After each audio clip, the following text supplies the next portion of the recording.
찾으신 줄 알고 함께 한 목소리로 봉독하도록 하겠습니다. 백성이 다 세례를 받을새 예수도 세례를 받으시고 기도하실 때 하늘이 열리며 성령이 비둘기 같은 형체로 그의 위에 강림하시더니 하늘로부터 소리가 나기를 너는 내 사랑하는 아들이라 내가 너를 기뻐하노라 하신다. 아멘. 어제 우리는 잠깐 사도행전을 보았습니다. 제가 이번 주간에는 사도행전만 좀 훑고 갈라 그럽니다. 가는 데마다 조금씩은 달리 보긴 하는데 어쨌든 사도행전은 누가 썼는가 그러면 누가라고 하는 사람이 썼습니다. 누가는 오늘 성경을 두 권이 우리 성경책에 썼는데 누가복음이라는 복음서 하나와 사도행전을 썼습니다.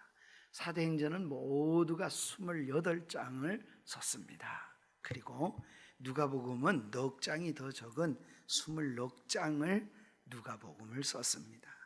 그러니 같은 누가가 쓴 관점에서 주신 은혜가 같겠지요. 따라서 받은 은혜가 같으니까 강조점도 어떻게 써요? 같은 강조점을 갖겠지요. 누가복음은 다른 복음하고 좀 다른 면이 있는데 특별히 성령에 대해서 많은 이야기를 합니다. 또 사도행전도 그래요. 또 특징 지어지는 두 번째가 있다면 누가복음에 가장 많이 나오는 단어, 또 가르침 속에, 예수님의 가르침 속에 한번 따라합시다. 누가는 예수님의 기도에 대해서 관심이 많았다. 그러니까 사도행전은 어떻게 써요? 전부 성령 얘기하는 것 같지만 또 뭔 얘기하겠어요? 기도 얘기하겠죠. 얼마나 기도 얘기를 강조하는지 몰라요. 28장 중에 제가 헤아리고 28장을 또 읽고 또 읽고 또 읽고 사도행전을 읽어보니까 무려 기도 얘기가 20번이 나와요. 그러면 사도행전이 28장 중에 20번을 20장이 기도 얘기예요. 그러면 사도행전은 성령행전이라고도 할 수 있고 사도들의 행전이라고도 할 수 있고 또 하나는 기도의 행전이라고 말씀드릴 수가 있습니다. 누가복음은 어떨까요? 누가복음도 이 성경 전체에 마태, 마가, 누가, 요한 이렇게 4개 복음서가 있는데 이 4 복음서에 전부 성경 속에 기도 얘기가 많이 나오는데 무려 성경 4복음서의 기도가 예수님이 기도하셨던 이야기, 기도에 대한 이야기가 9번이 나와요.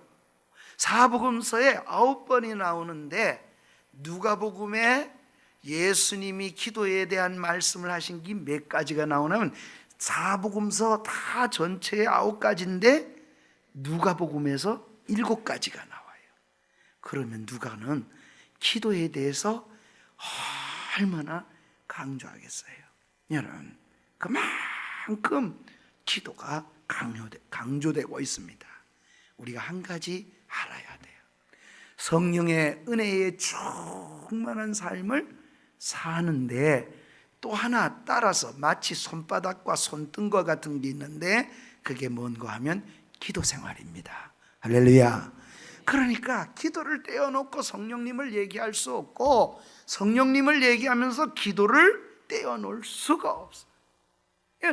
마치 손바닥과 손등 같아요. 그래서 손바닥에 손금이 있는 게 손이라고 아무리 강조하면 되겠습니까? 손바닥에 손금이 있겠지만 손등도 있잖아요.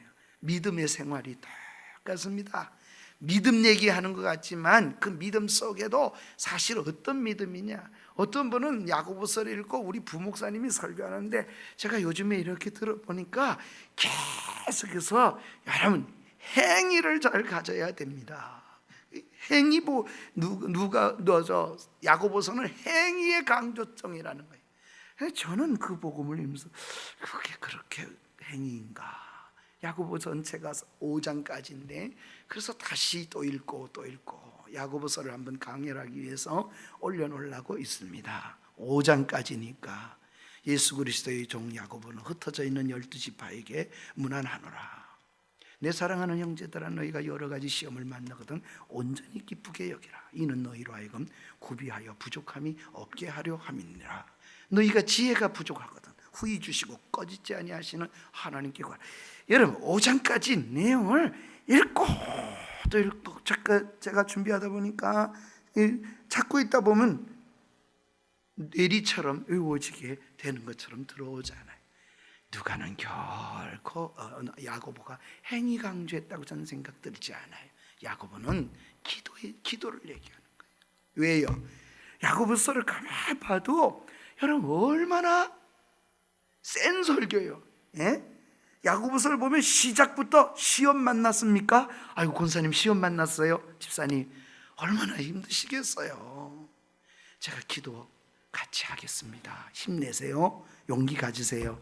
이래야 좀 여러분 그래도 목사님이 나 함께 이렇게 이래야 목사님 설교를 들을 때도 좀 위로가 될 텐데 야고보는 딱 시험 들었어요. 참으세요. 시험 들었어요. 이기세요. 그리고 견디세요. 여러분 이렇게 센 설교하는 사람 들어보셨습니까?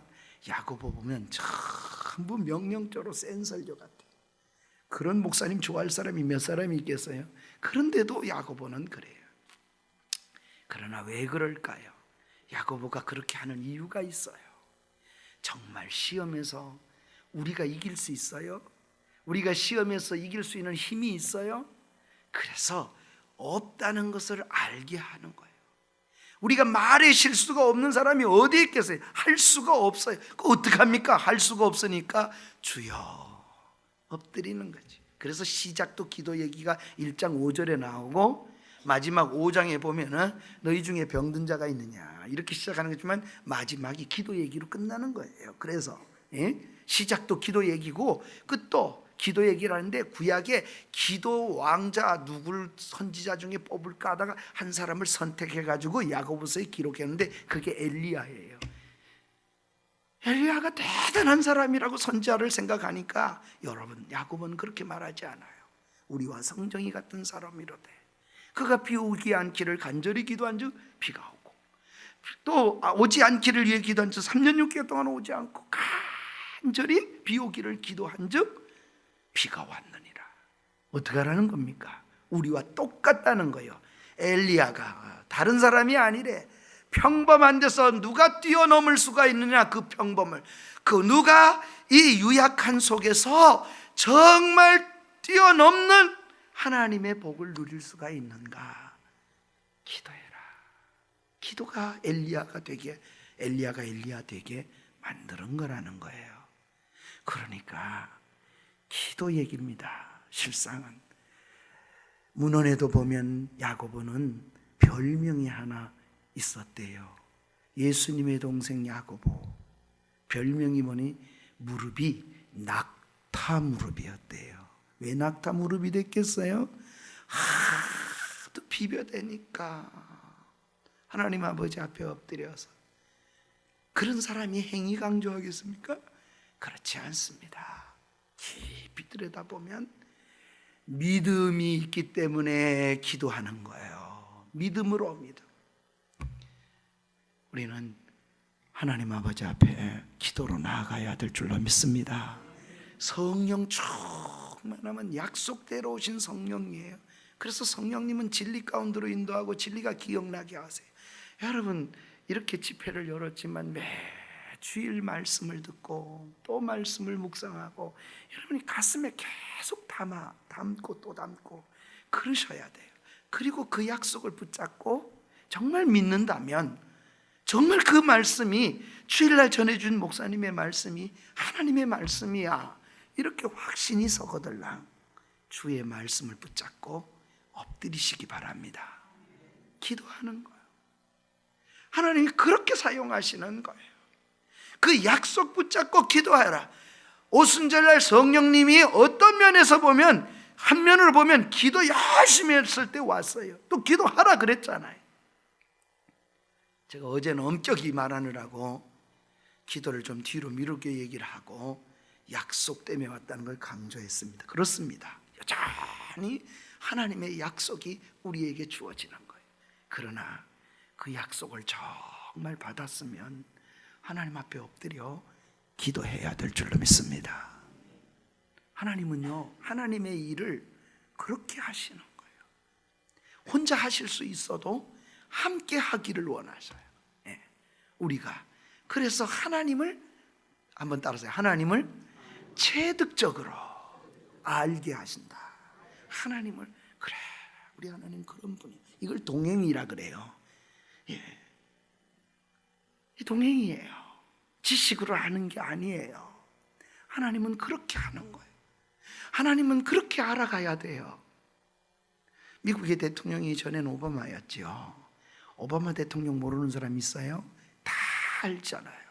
우리 모두가 오바마 미국의 흑인 대통령이고 가난하고 어렵게 산 사람이라는 것도 알고, 그가 흑인으로서 대통령 되기까지 어떤 과정을 겪어왔나 그건 다 내끼고 설명도 잘 할 수 있어요. 중요한 거는 만약에 오바마 대통령이 이 나주시에 아무개 권사님을 아냐고 물어보면 안다 그러겠어요? 권사님은 다 아는데, 난 뭐 오바마가 식성이 뭐고 뭐 어디 가서 뭐 했다 이렇게 다 뉴스 보고 또 오바마를 많이 연구한 사람은 다 알 수 있잖아요. 중요한 건 오바마를 내가 아는 거와 오바마가 나를 알고 같이 아느냐, 나도 알고 오바마도 나를 아느냐, 이건 관계예요. 이게 동행이에요. 그런데 우리는 듣기만 자꾸 하고 하나님과 동행하지 않으면, 나는 오바마를 수없이 말을 하는데도 오바마는 날 모르는 거예요. 여러분, 이게 뭔 말인지 이해가 되십니까? 그래서 믿음은 삶으로 하나님과 함께하는, 그래서 주님이 우리를 그렇게 관념적으로 자꾸 부르시지 않아요. 하나님은 우리와 함께 나와 함께 걷자. 난 요즘에 두 가지 책을 읽었습니다. 나는 목사의 딸이었다 하는 책입니다. 하나는 우리가 존경하고 또 존경했던 박윤선 목사님의 딸이 쓴 책입니다. 또 하나의 책은 손양원 목사님이 쓰신, 손양원 목사의 딸이 쓴 책이었습니다. 두 사람이 목사의 딸인데 둘 다 나는 목사의 딸이었다고 썼는데, 손양원 목사님의 딸은 나의 아버지 그리면 눈물이고, 나의 아버지 그러면 다, 어쩌면 우리 아버지 그렇게 하나님을 사랑하실 수 있었을까? 난 따라가지도 못할 사람 같다. 이렇게 눈물로 적혀 있는데, 박윤선 목사님의 따님을 쓴 거 보니 그 딸은요, 우리 아버지는 하나님을 위해서 열심히 살고 하나님을 위해서 정말 미쳐 사는 사람이었는데, 이상한 일이 있어요. 그 딸이 이랬었어요. 난 아버지를 보면서 하나님을 볼 수가 없었다. 한국에 우리 박윤선 목사님을 모르는 목사님이 있으면 큰일이에요. 예? 그만큼 귀한 분이라고 생각하는데, 제가 합신의 마지막 청강생활을 했어요. 총신 다닐 때 야간에 저 수원에 내려와서 합신에, 그럴 때 제가 박윤선 목사님 마지막 그 강의를 듣고 싶어서 영암 박윤선 목사님의 강의를 청강을 하는데, 그때 합신에 한 40명이 신학생이 야간에 그 주경신학을 들었습니다. 그런데 얼마나 성경을 깊이 이야기하시는, 우리 모두가 눈물이었어요. 학생들이 다, 신학생들이 울면서 교수님 계속 합시다, 목사님 우리 계속. 그래서 사실 50분을 할 것이 무려 3시간 반이나 연속 풀 강의가 됐어요. 우리는 울면서 들었어요. 얼마나 깊은가 이런 생각하면서. 잊혀지지 않는 말이 있어요. 한 교회의 영적 수준은, 제 뇌에 남아있는 목사님의 말 중에, 그 교회의 영적 수준은 그 교회의 지도자, 그 교회의 목사, 그 교회의 전도사의 그 영적 수준을 결코 뛰어넘을 수 없다. 정말 명언처럼 제가 가슴에 담았어요. 그런데 요즘에 그 딸이 쓴 책을, 나는 목사의 딸이었다는 책을 보면서 이건 도대체 뭐지? 이런 생각을 너무 해봐요. 목사님은 너무 대학자였는지는 몰라도 목사님에게서 예수님을 보기가 어려웠던 거예요. 유교의 바탕 속에서 그렇게 지내온 목사님을 충분히 저는 이해합니다. 그러나 하나님과 교제하지 않으면 하나님과 동행이 뭔가를 다시 생각해 보게 하는 거예요. 그러니까 정말 잘 가르칠 수는 있어도, 여기서 큰 소리 치고 잘 가르칠 수는 있어도, 목사가 다른 소리 하지 않아요. 성경 얘기할 수 있어도 하나님과 함께 동행할 수 있는가? 차원이 달라요. 그날에 주여 주여 하는 자가 다 주님 안다고 말하잖아요. 그런데 주님이 이렇게 말하는 자가 있다고 마태복음 7장에 말합니다. 난 너를 모른다고. 나는 다 아는데 도대체 이런 헤게모니가 어디 있습니까? 이유인즉은 주님과 함께 걷지 않았기 때문입니다. 모르는 거죠. 몰라요. 저도 잘 안다는 분이 좀 꽤 있어요. 박준 목사는 잘 안다고 어떤 분이. 근데 전 잘 아냐 그러면 네 압니다 그래요. 그분이 이름을 안다는데 내가 왜 모른다 그러겠어요. 근데 목사님 그분 잘 아세요? 그러면 달라요. 아니요, 잘 모르겠습니다. 잘 모르는 거예요. 내가 잘 안다는 말은 적어도 같이 지내보고 은혜도 같이 받아보고 말씀도 같이 나눠보고 음식도 같이 먹어보고 아니에요? 같이 잠도 자보고 그래서 저 목사님은 성향이 어떻구나 이렇게 안다면 제가 어떻게 말하겠어요? 잘 아는 분입니다. 이렇게 할 것 같아요. 근데 진짜 잘 모르거든요. 근데요 잘한다 그러는데요 그분이 저를 알겠지요. 전 모릅니다. 그래 뭔 말인가요? 관계가 없어요. 관계. 어제 한명수 목사님 얘기를 했는데 우리 한 목사님은 그런 면에 있어서 독특하기도 하지만 탁월하셔. 우리 목사님은 제가 한번 목사님 언제 식사 한번 대접하겠습니다 그랬어요. 그 말 하지 말아야 돼. 그 목사님한테는 빈말했다가는 안 돼요. 저만 보면 뭐 하겠어요? 박 목사 언제 식사할 거지? 할 때까지 해요. 할 때까지. 그런 목사님 처음 봤어요. 그래 식사를 대접을 했더니 그때서 이렇게 말해요. 나하고 말이야 거래가 없는 새끼들은 나라는 게 아니야. 그러니까 목사님이 말씀하시는 것 속에 그 욕짓거리 같은 얘기를 같아도 이북분이신데 거친 것 같아도 제가 너무 그렇게 왜 그랬나 이해를 못했어요. 그냥 마지막 돌아가시기 직전에 주일날 1부, 2부, 3부를 다 오셔서 말씀을 전하셨어요. 욕을 너무 잘하시니까 제가 한 번은 물었죠. 목사님은 왜 그렇게 말이 거칠어서 목사님을 잘 아는 목사님들이 두 가지로 봐요. 하나는 기인처럼 보고 하나는 목사 같지도 않은 이런 사람이라 그럽니다. 또 한 분은 그 한명수 목사님 그러면 너무 순박하고 애기 같고 너무 좋은 분이라고 그렇게 얘기를 해요. 극과 극인 거 아세요? 그랬더니 벌써 캐치를 하시고 일부 예배 마치고 들어와서 제가 그 얘기를 했더니 목사님 그래, 박 목사 내가 욕하는 것 때문에 그러지? 이러시는 거예요. 내가 이렇게 욕하는 것 때문에 더러운 나한테 이 말하고 싶지 더러운 말을 입에도 담지 마라 하는 성경 구절 되고 싶지? 다 하시는 거예요. 그때 나는 이것이 편해. 하나님 앞에 그렇게 가고 싶다. 그러면서 이야기인즉은 내가 목사님을 볼 수 있는 계기가 됐어요. 그러니까 그 다음부터 그 욕하는 게 잘하지. 전 늘 그런 생각하면서 목사님을 좋아하긴 했지만 한꺼번에 그 얘기를 듣고 나니까 다 이해가 되는 사건이 계기가 죽기 전에 말씀 때문에. 왜냐하니 창운대를 알아. 수원에 보은청이 있는 창운대. 난 말이야 결혼하고 내가 창운대에 개척을 하고 창운대에서 끝나는 인생이요. 그런데 지금 아나 모르겠지만 6.25 이후에 박 목사 이 갈쿠리 걸고 이런 상용사들 본 적이 있어? 응?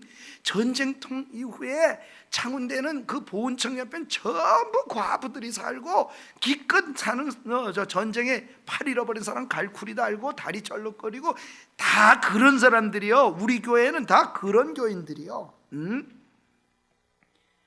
나도 미국 가서 플로 신학교 그때는 잘 들어 유학 갔다 온 놈들 별로 없었어. 그런데 내가 플로에서 상담학 박사 받고 내가 나도 청운의 꿈을 꾸고 고상한 목회 왜 생각 안 했겠나? 그리고 와서 텐트를 수원에 쳤는데 가만히 깔고 텐트 속에 예배를 드리는데 그 한 새끼 때문에 난 지금도 안 잊어져. 그 한 놈의 새끼 때문에 내가 설교를 잘못했대. 매일 문 열고 들어와서 가만히 앉았는데 그냥 온 복이 없대요. 꼭 오긴 오는데 가끔 오는데 이 술을 잡숫고 오는 거야. 그런데 술이 취해가지고 목사님이 설교를 하려고 원고를 읽으려고 그러면 꼭 거기서 설교를 또 한다는 거예요. 여기서 설교하면 거기서 설교를 하는 거야. 아이, 목사 새끼가 말은 잘하네. 정말 말은 천상유수야. 그리고 맞장구를 치네. 그러다 보면 목사님이 신경이 거기 쓰여가지고 안 나오면 좀 설교가 되는 것 같고 그런데 그놈 나왔다 그러면 자꾸 거기 신경이 쓰여가지고 어디까지 했는지 오늘 원고를 잊어버릴 때가 아주 참 많았대요. 신경이 너무. 그래서 그날도 설교 준비를 잘했다 생각이 들고 하나님 앞에 기도하고 오늘은 이런 설교를 좀 하나님 앞에 전해야 되겠다 이러고 준비하고 올라갔는데 누가 와 있어요? 그 사람이 딱 요 앞에 와가지고 더군다나 술이 취해가지고 또 시작하는 거야. 벌써 찬송가 부르기 전에. 그러니 목사님 신경이 다 거가 있는 거예요. 어떻게 하죠? 저를 조용히 시키고 설교를 하나. 목사님이 그날, 목사님 원래 켈러부대 출신이거든요. 그러니까 목사님이 그날따라 또 떠들기. 그때 목사님 그랬다 그래요. 교인들이 있는데 야 이 개새끼야 그랬대요. 강단에서 할 말 아니잖아요. 이 새끼야 조용해 이 새끼야. 응? 너 때문에 설교를 못하겠어 이 새끼야. 내가 목사를 그만둔든지 이 새끼야. 네가 안 나오든지 이 새끼야. 그래지 이게 되겠나 이 새끼야. 네가 생각해봐라. 아무리 이 새끼야 팔뚝이 없더라도 네만 공산당 죽였나 이 새끼야. 나도 죽이느라고 켈러 부대 장교 출신이야 이 새끼야. 나도. 응? 이래고 목사님이 너무 자기도 모르게 화가 나가지고 막 뱉었대. 그런데 그때 그 사람이 일어나더니 손을 이렇게 들더니 박수를 이렇게 치더래요. 목사님, 목사 새끼도 그러더니 이래더라는, 목사 새끼도 사람이구먼. 욕할 줄도 알고 화낼 줄도 아는구먼. 그러더니 얘기하라고. 내가 듣겠다. 그게 박 목사 욕해가지고 은혜 받는 거 봤어? 욕해가지고 예수 믿는 거 봤어? 그 새끼가 우리 교회 일대 장로요. 아니 그러시는 거. 그러니 그게 내가 목사님이 얘기하시는 게 목사님하고 관계를 난 말이요. 우리 사모하고 평생에 불을 끄고 잡은 적이 없어. 다 과부들이요. 목사님만 부부 생활 저렇게 재밌게 잘 사는구나. 그럴까봐, 그런 오해할까봐 불을 끄고 잡은 적이 없다 그러시더라고요. 그래서 이 새끼 그러면 상희 형사가 그래 이 새끼야 이렇게 한게 몇십 년이 되다 보니까 입에 올랐지. 그리고 그걸 다 이해해줘. 내가 다른 교회 갔더라면 한 달도 못 있어 쫓겨날 거예요. 난 그래 갈 생각도 없어. 난 평생 창원대에서 끝내야 돼. 그러니 이 교회는 그런 교회예요. 내가 욕을 해도 우리 교인들은 좋아해. 그냥 근데 정말 욕을 해도 제가 이렇게 하지만은 우리 목사님 욕하면 밉지가 않아. 하여튼 웃음이 터지고 그러기도 해요. 어쨌든 그게 입에 뱉지. 습관이 되다 보니까 한 번, 두 번, 1년, 2년, 10년 동안을 하고 나니까 어느 날 창원대에 한명수는 그 인간이 돼 있더라. 그런데 그걸 다 알고 우리 교인들은 오고 받아줘. 내가 하나님 앞에 가서도 뭐 하다 왔나? 그럼 욕하다 왔습니다. 이렇게 보고하려 한다. 예. 그러나 하나님, 내가 욕한 이유는 이렇습니다. 그렇게 말할 거야. 넌 그런 목회하면 안 되겠지? 그러시다. 그 얘기를 듣고 나니까 소통의 방법이 사람마다 다르지만 환경마다 여건마다 목회가 똑같을 수는 없겠구나 생각도 해봤지만 중요한 거 하나 제가 또 기억했어요. 그게 뭐냐니, 목사님이 어떻게 하면 교인들하고 같은 레벨에 같은 수준으로 내려가시려고 하셨구나. 전 거기에 은혜를 받았어요. 근데 이상한 일 하나 있어요. 창원교회 부목을 했던 목사가, 목사님 왜 욕해도 권사님들이 아이고 우리 목사님 그리 목사님 욕하는 거 교인들이 좋아하는구나. 그래서 그 테크닉을 배운 거예요, 이분이. 예? 그래가지고 개척해가지고 우리 수원로에서 개척을 했는데, 수원에서 권사님이, 어떤 권사님이 그렇게 좀 못되게 그렇게 하니까 야 이년아 똑바로 해. 그런데 그 권사님이 신발을 벗어가지고 목사의 싸대기를 때린 사건이 벌어났어요. 실제 있었어요. 뭐 이런 새끼가 있어, 목사가. 그 권사님도 독특하긴 하지만은, 예? 그래 목회 못하고 그냥 끝났어. 왜 그걸 배웠을까? 테크닉이 아니고 내려가서 같이 되려고, 교감을 나누려고. 우리 주님이 우리에게 사람의 몸을 입고 내려오신 거, 여러분, 이 주님이십니다. 그래서 욕을 하느냐 안 하느냐 그건 하나도 중요하지 않다고 생각해요. 어느 정도인지 아세요? 저는 잊어지지가 않아요. 유임식을 하는데 목사 내가 공면해야지, 그래도 박 목사. 그래서 오시겠대. 유임식에 와가지고, 그런 목사님 보신 적 있어요? 유임식에 오셔가지고 감사하다고 조금 담아서 순서를 곤면을 해주셨으니까 담아서 드렸어요. 그랬더니 그 즉석에서 쭉 찢어. 그랬더니 돈을 꺼내 들고는, 어이 이게 박 목사 이리 와봐. 이게 뭐야 이게? 아리야, 봉투 2개 더 가져와. 여러분 어떡할래요? 목사님들 어떡할래요? 예? 내 유임식에 오셨다고 생각해 보세요. 제가 와가지고 유임식 끝나자마자 쭉 찢어가지고 2개 더 가져와. 그러면은 뭐 저런 목사가 다 있나? 여러분 안 그러실 목사님이 몇 분 있겠어요? 저도 도대체 이해가 안 돼요. 예, 그런 목사님이세요. 그래서 어떻게 가져오라니까, 어른이. 그러니까 또 수원의 안중선 목사님이 제일 어른이고 두 번째 한명수 목사님이니까 그분이 총회장 다 끝나고 지나고 가셨다니까요. 그래서 갔다가 2개를 더 드렸더니 이렇게 얘기를 하시는 거예요. 사람이 말이요, 박 목사, 사람이 일단 등치가 커야 돼. 뭐 인품이 뭐 2번째 쳐놓고 커야 뭐가 좀 있는 것 같지. 자네를 보니까 쬐끄만 게 뭐 없는 것 같아. 그런데 등치가 좀 있든지 아니면 매미라도 커야지. 마음도 쥐꼬리만큼 마음도 적어가지고 그래 되겠어? 그래서 내가 2개 더 가져오라 그런 거예요. 매미라도 키워. 그래야 하나님이 쓰든지 하지. 잊어지지 않아요. 듣고 보니 좀 화가 났다가도 그때 생각하니까 틀린 말은 아니야. 예, 사람이 하나님 앞에 마음이라도 넓게 갖고 크게 가져야지. 사람은요, 교훈을 어떻게, 우리나라 말에 개떡같이 말해도 뭐같이 알아들으라고요? 찰떡같이 알아들으라고, 그렇게 은혜를 받으려 되는 것이다 생각을 해봅니다. 아니 사실은 그 목사님 밑바닥도 못 따라갔으니까요. 그 어려운 시기에 어떻게 그렇게 견뎌왔을까요?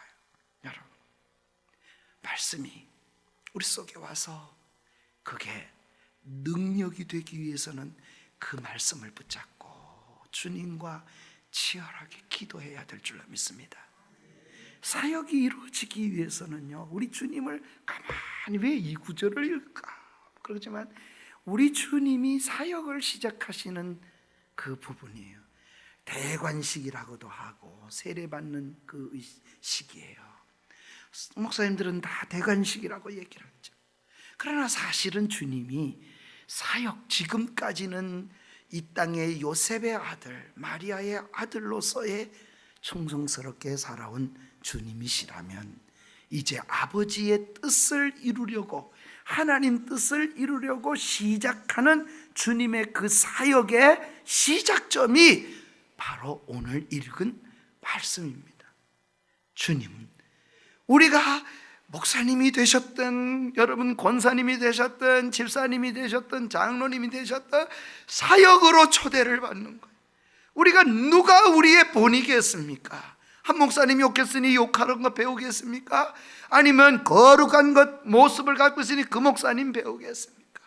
다양하게 배우겠지만은 가장 중요한 성경의 사역의 본은 주님이신 줄 믿습니다. 우리 주님이에요. 그 사역 속에 여전히 제자들과 똑같이 그 사역 속에 똑같은 모습이 나타나요. 사도행전 2장에 그들이 말씀을 붙잡고 밤낮 힘써서 기도하는 것처럼 예수님도 사역 전에 기도하시고 하늘 문이 열리게 된 줄 믿으시기 바랍니다. 기도할 때, 그리고 예수님 사역 속에도 성령님이 비둘기같이 그 위에 내려오셨어요. 그러니 하나님의 사역에는 성령님과 또 우리 하나님 아버지 앞에 우리가 기도하는 것과 하늘 문이 열려야 사역이 시작되는 줄 믿으시기 바랍니다. 우리가 다 열심히 하는 것 같고 애쓰는 것 같아도요, 하나님 보실 때는 아닐 수도 있어요. 내가 주를 위하여 귀신도 쫓아내고 내가 주를 위하여 열심히 했다 그러지만 난 너 몰라? 난 널 몰라. 그럴지도 몰라요. 왜요? 주님과 함께 하지 않으면 하늘문인 내 열심, 자가 발전이라고 제가 생각하는데 자기 열심을 냈을 뿐인지도 모르겠어요. 사역은 우리가 주님의 일을 어떻게 감당해야 될까, 그런 거예요. 제자들은 그걸 알았어요. 그리고 성령이 임하셨을 때 그걸 깊이 깨달았어요.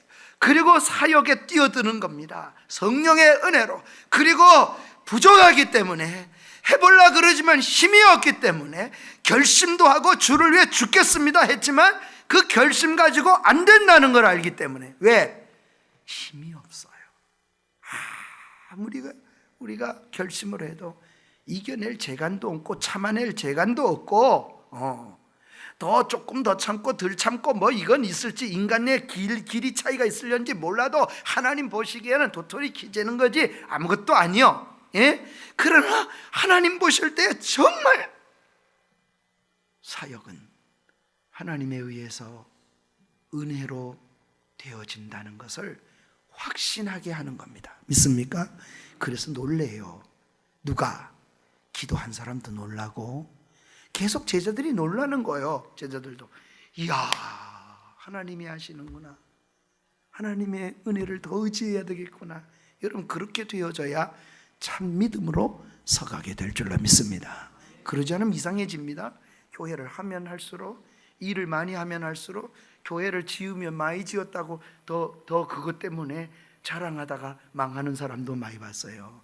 교회를 많이 부흥시켰다고 굉장히 내가 없어서 봐, 이 교회 어떻게 됐겠냐고 이런 분도 봤어요. 망하는 징조입니다. 주님의 심판 앞에 너무 가까이 와 있는 거예요. 그러기에 많냐 숫자 개념이 아니에요. 실상은 간 영혼을 하고 붙잡고 씨름하는 거예요. 누가복음도 그렇게 시작하는 거예요. 누가가 보세요. 데오빌로 각하 한 사람을 위하여 누가복음을 써요. 한 사람을 위해서 사도행전을 써요. 그런데 한 사람을 위해 쓴 것 같지만 하나님이 그의 사역이 오늘 2000년 동안 모두에게 사역이 되도록 하나님이 역사하신 줄 믿습니다. 사람이 보기엔 한 사람이고 누가도 한 사람이라고만 생각했는데 실상은 그렇지 않아요. 우리 눈에 열매를 거둘 수 있을지도 몰라요. 그러나 안 거둘 수도 있어요. 그래도 하나님이 역사하시면 될 줄로 믿습니다. 니가노 목사님이라는 분이 계십니다. 카나사라고 하는 일본에서 텐트를 치고 교회를 개척했어요. 5년이 지났는데도 한 사람도 교회로 오지 않아요. 일본이라는 데가 지금도 척박하지만은 복음 전파가 안 되는 거예요.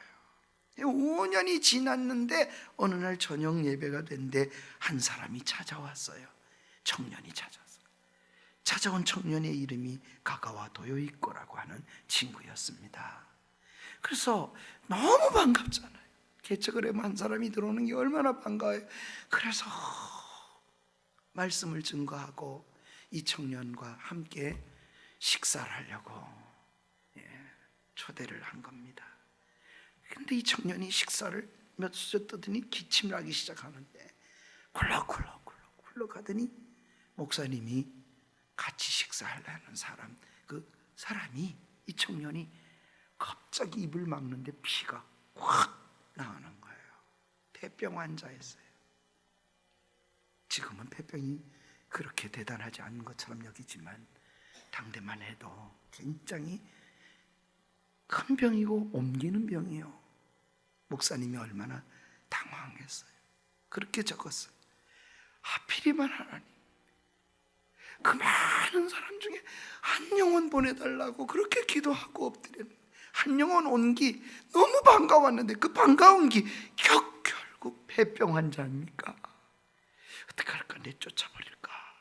같이 밥도 못 먹겠구나 생각을 하고 그러다가 이 니가노 목사님이 그래도 하나님이 보내주신 청년인데 어떻게 그럴 수가 있나, 그래서 씻기고 다시 밥을 함께 하기로 했대요. 그랬더니 이 청년이 감사합니다 목사님, 그러면서 자기가 원래 신학생인데 폐병 때문에 쫓겨났다는 거예요.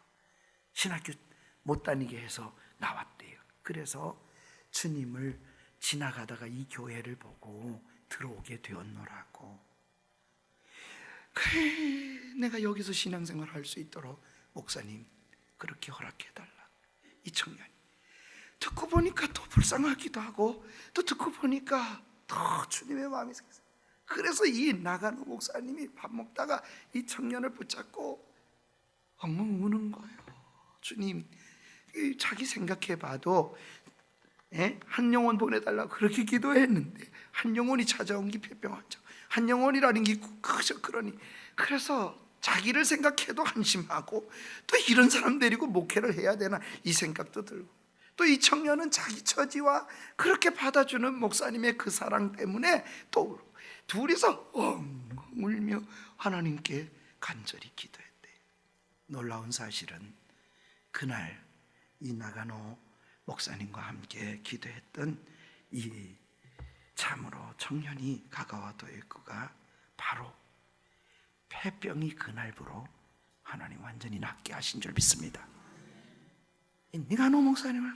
나가노 목사님을 통해서 참 고침을 입은, 얼마나 평생 잊어지겠어요. 이 사람이 일본에 가면 지금도 믿는 사람도 안 믿는 사람도 다 존경하는 가가와 도요이코입니다. 중국까지 가서 참으로 사역을 했던 사람입니다.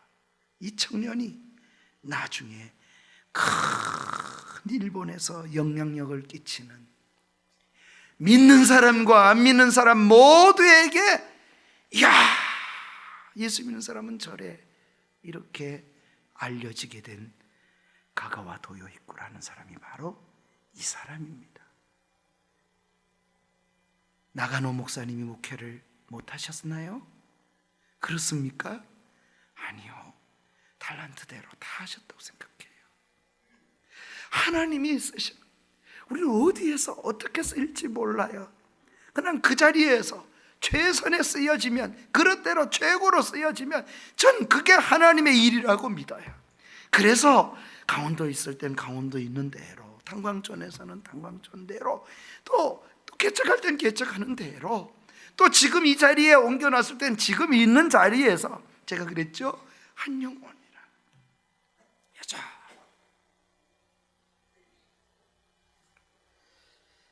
그를 통해서 나가노 목사님은 평생 목회 속에 가가와 도요 있고 한 사람 하나님이 개종하고 정말 하나님의 사람으로 길러내는 제자를 길러내는 일밖에 못했다 그래요. 그의 목회가. 그러나 도요 있고를 통해서는 수천 수만 명이 주께로 돌아오는 역사가 일어난 줄로 믿습니다. 그 열매 함께 하나님이 주시지 않을까요? 제가 목회하며 생각하는 것은 그것입니다. 기도도 그렇습니다. 그래서 그렇게 하죠. 제 수첩에는 날마다 아침마다 읽는 게 하나 있어요. 나는 정말 하나님 나라를 꿈꾸는 자인가?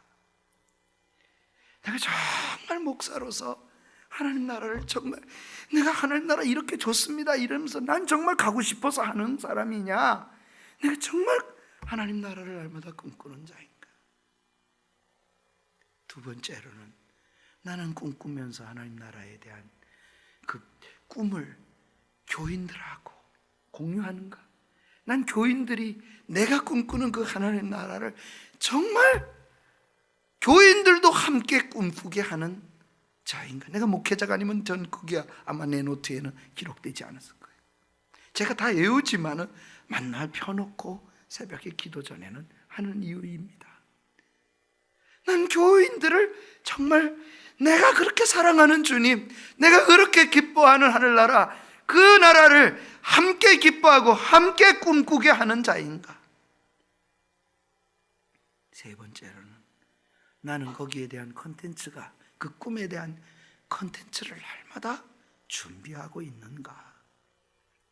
그래서 책도 읽고, 그래서 사람과 대화 속에서든 목사님들을 만나면 제가 좋아하는 것은 교제도 중요하지만 다 다양해요. 그 목회의 모든 걸 내 속에 들어와서 나의 방식으로 융화되겠지만은 어떻게 하나님 앞에 쓰일까? 그 생각 속에서, 그래서 제가 어떤 패턴을 배우려는 게 아니고 하나님 앞에 어떻게 내가 우리 교인들과 함께 나눌까?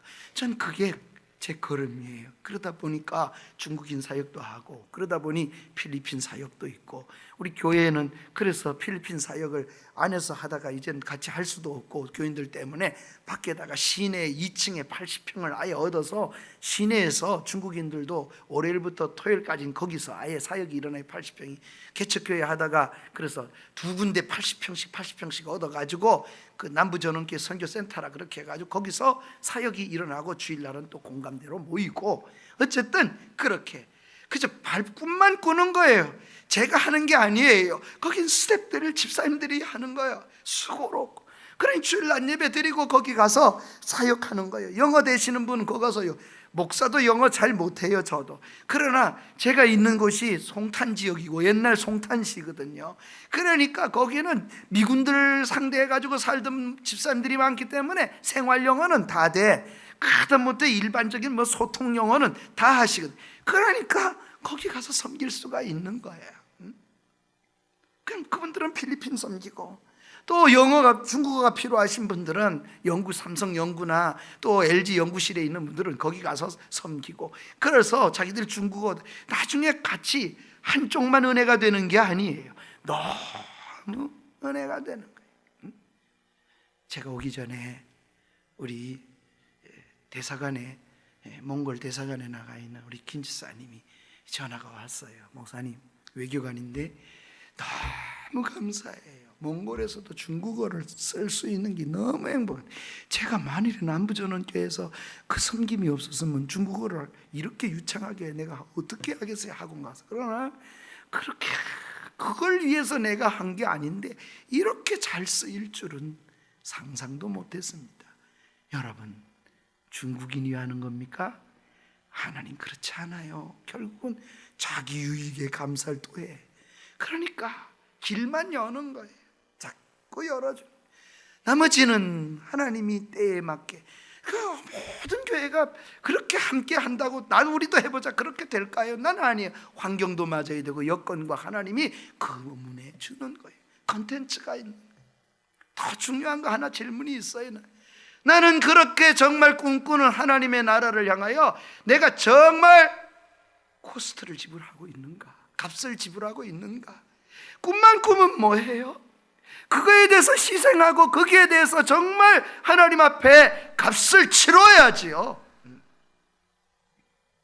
오늘 주님은 우리가 똑같이 기도할 때 하늘문이 열렸고, 하늘문이 열려야 예수님의 사역이 시작되는 거예요. 우리도 하늘문이 열려야 될 줄 믿습니다.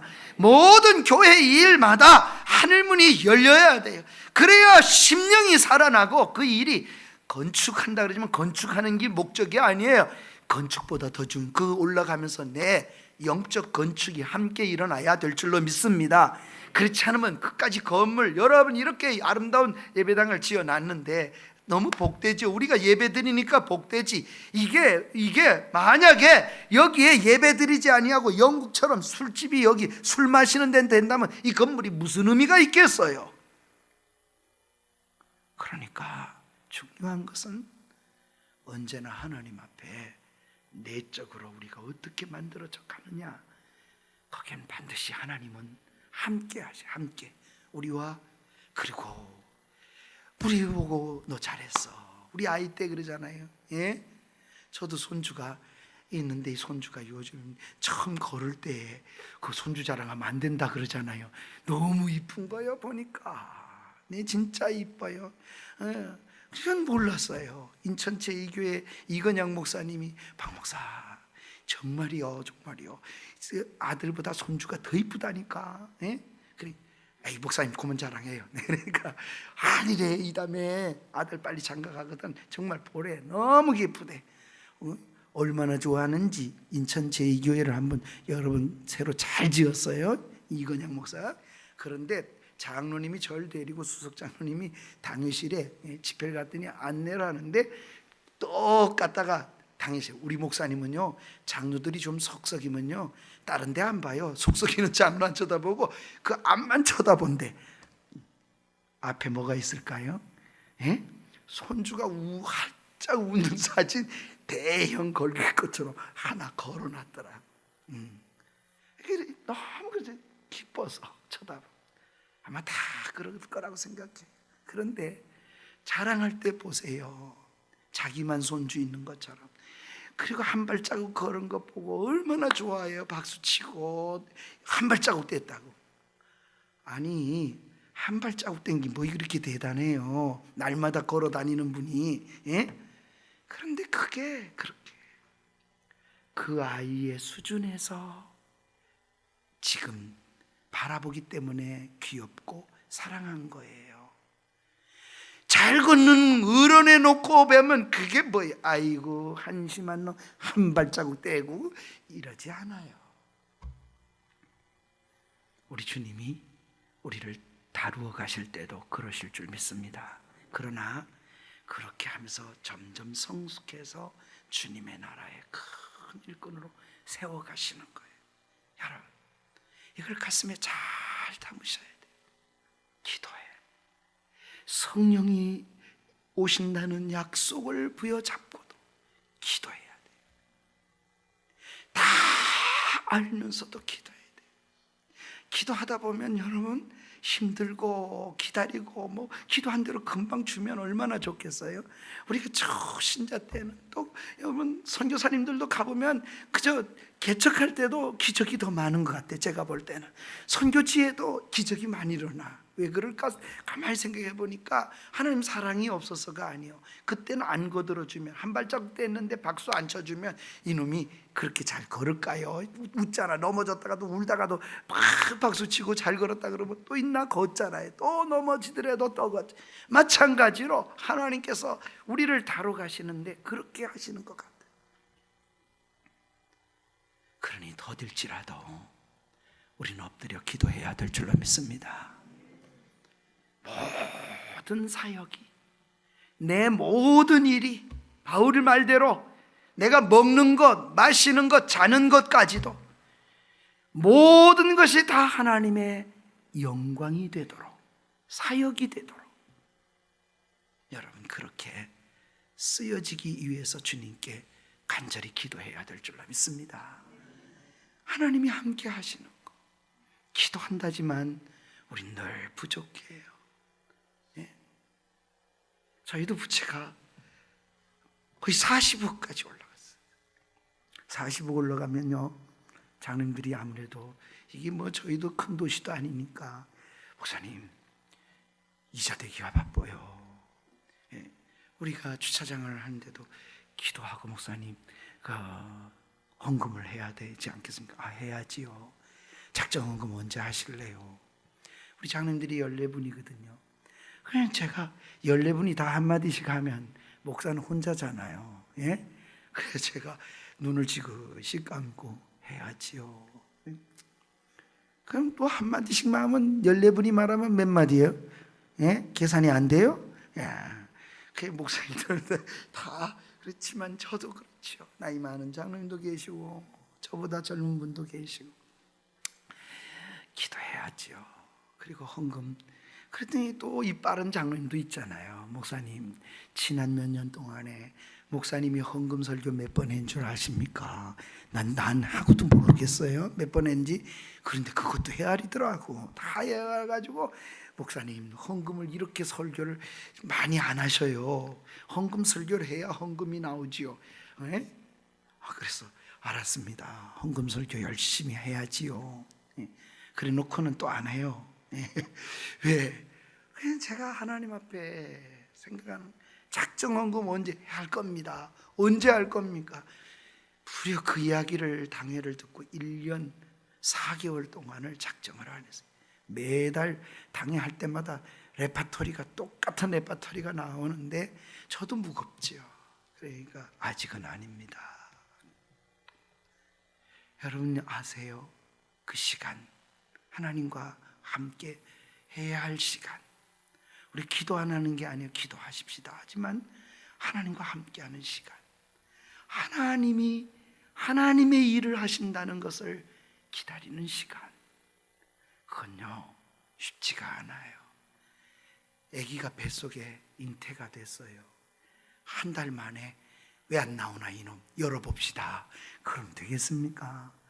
기다려야 돼요. 그때까지는 하나님의 뜻이 이루어질 때까지는 기다리는 시간이 지루하지만 기다려야 돼요. 저는 작정을 했습니다. 세웠으니까 제가 이 얘기를 하겠지요. 그렇게 작정을 하자고 1년이 넘도록 했는데도 제가 안 했어요.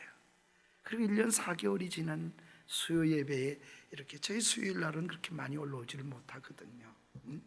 그 수요일 날 저희가 다 차로 온다 그랬잖아요. 그러니 주일날은 집차를 써요. 차를 또 많이 운전수가 또 문제예요. 그러니 25인승을 6대를 학원차들 주일날 하고 수요일만 교회 돌아다 내려놓고 또 가고 이렇게 하게. 그래서 얼마를 지불하고 집차를 써요. 그리고 교회는 봉고차가 6대나 있죠. 25인승 한 대 있죠. 45인승 대형 버스가 한 대 있죠. 그리고 또 나머지는 다 자가용으로 오잖아요. 여러분 생각해 보세요. 교회가 재령으로 나가는데 차로만 얼마 나가는지 한 달에 1,500만 원이 이 기름하고 차로 나가는 거예요. 어떨 때는 아까운 생각이 너무 왜 없겠어요.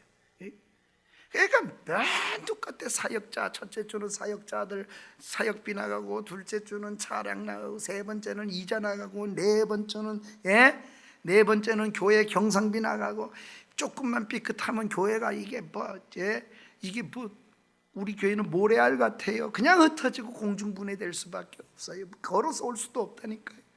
잘 보이죠? 다 보이고. 그냥 오시는 처음에 목사님들은 꼭 그래요. 와서 한번 처음에 그전엔 지금 차길이 생겨서는 이제 오시면 박 목사 안 줄어서 1년 후에 교인 안 줄어서 자꾸 왜 그렇게 질문을 하는지 모르겠어요. 박 목사 좀 얼만큼 교회가 부흥돼서 이렇게 얘기를 안 하고 얼마 안 줄었냐고 저한테 묻는 거는 그 얘기. 그만큼 열악한 환경이잖아요.